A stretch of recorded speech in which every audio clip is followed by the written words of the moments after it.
posachedwapa tikupasirani zimene apanga Dr. Mai Patricia Kaliati kumudzi kwawo. Kwa nthawi yayitali tsopano takhala titaona Mai Patricia Kaliati atachita zi pa social media pawo mundale komanso pa wireless ndi pa radio sitimawamva kuti iwowa sakuyankhulapo china chilichonse. Mai Patricia Kaliati adachita zi pamene adaluza convention imene imachitika ku chipani chawo cha UTM, ndipo kumeneku iwowa kuphatikizirapo Matthews Ntumbuka komanso Newton Kambala adaluza pamene ankapikisana pa mpando wa president wa kuchipanichi, ndipo amene adawina ndi Adaliso Kabambe amene ali mtsogoleri wa chipanichi. Nde kuyambira pamenepo anthu ambiri akhala akuganiza zosiyanasiyana kuti mwina kapena Mai Patricia Kaliati akuganiza zochisiya chipani chimenechi pakuti aluza. Ndipo iwowa pa tsamba lawo la mchezo limene amakonda kupangapo posti adasiya osamapanga posti chiluzireni mpando umenewu wa president. Mwinanso ndi chifukwa anthu ambiri adayamba kuganiza moteromo.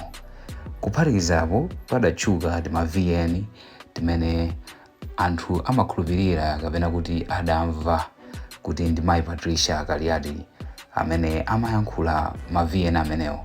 Ndi zimenenso mwina zimawapangisa anthu kuti ayambe kukhulupirira kuti Mai Patricia Kaliati mwina kuthekatu chipanichi achisiya achituluka ndipo akuganiza zokuti alowe chipani china. Koma zimenezi zaonesa kuti sizili choncho pamene Mai Patricia Kaliati pa birthday yawo adakachitira ku headquarters ya UTM mu mzinda wa Lilongwe.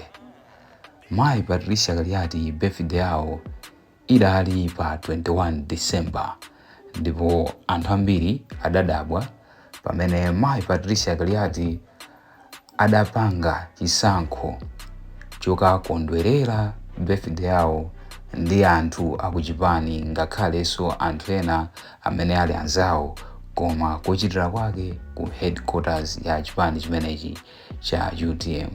So umu ndi mmene zidalili ku Lilongwe ku headquarters ya chipani cha UTM pa 21 December imene idali birthday ya Mai Patricia Kaliati amakwanisa zaka 57.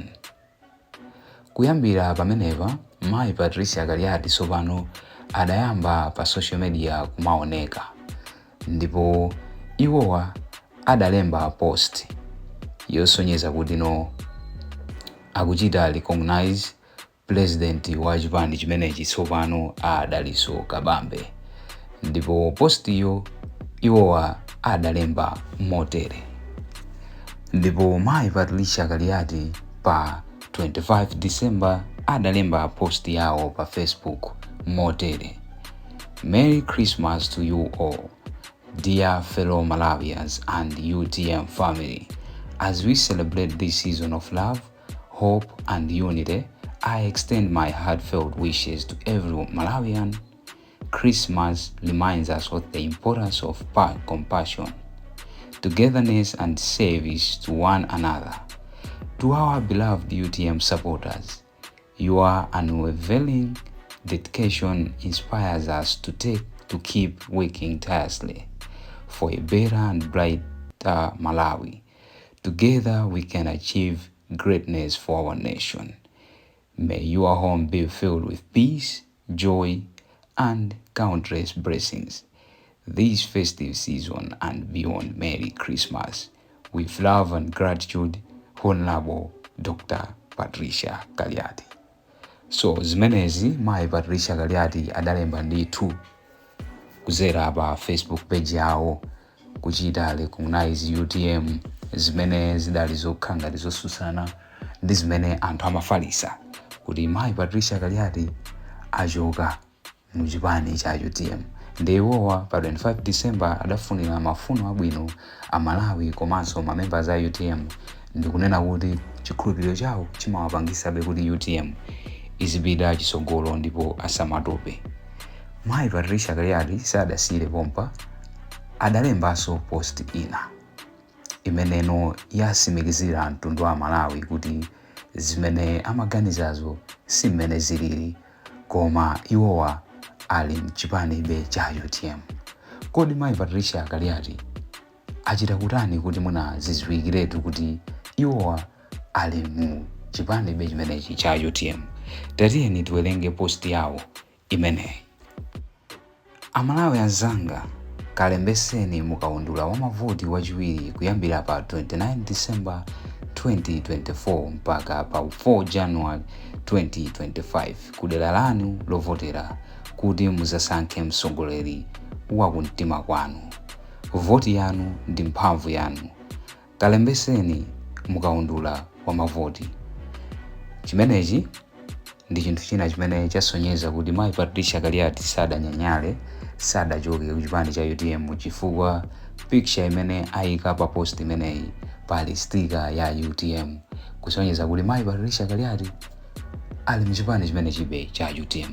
So post imeneyi ndithu adayilemba pa 28, atangochita birthday yawo pa 21 pakati pa sadalembeso post ina iliyonse. Koma pa 28 ndi pamene amazalemba post imeneyi.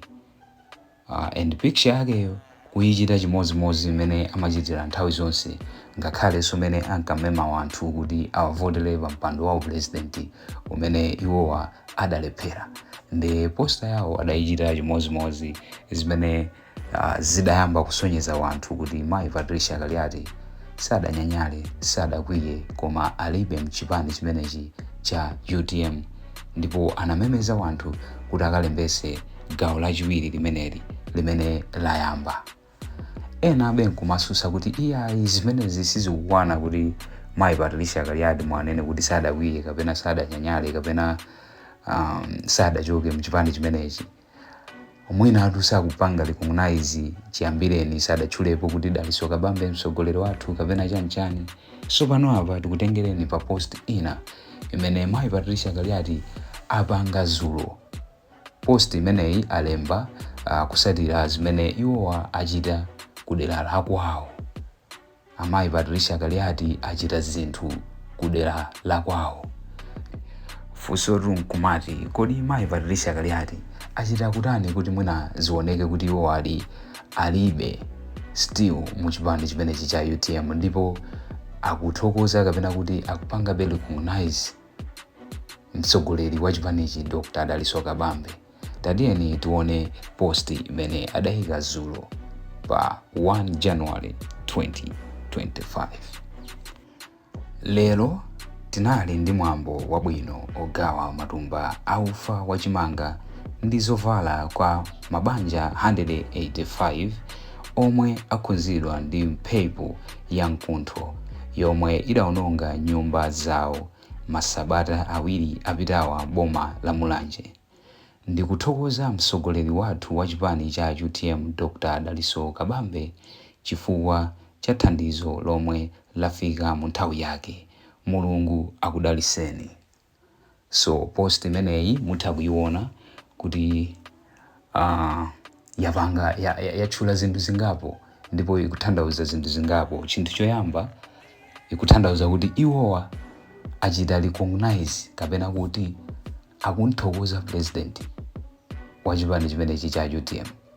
Mwachidule layankha mafunso angapo limene limati koma Mayi Patricia Kaliati azavomereza kuti Daliso Kabambe ndithu akhale president wawo. Ndi mutha kuona kuti pa posti Mayi Patricia Kaliati avomereza ndithu, ndipo sanasire povomereza, koma akuti akuthokoza chifukwa cha thandizo limene lafika mu nthawi yake. Ndi mapicture amenewa akusonyeza kuti Mayi Patricia Kaliati akugawa chimanga, ndipo akuti agawa chimangachi kwa wanthu 185 amene adakhuzidwa ndi mphepo ya mkuntho komanso mavuto osiyanasiyana mu dera lawo.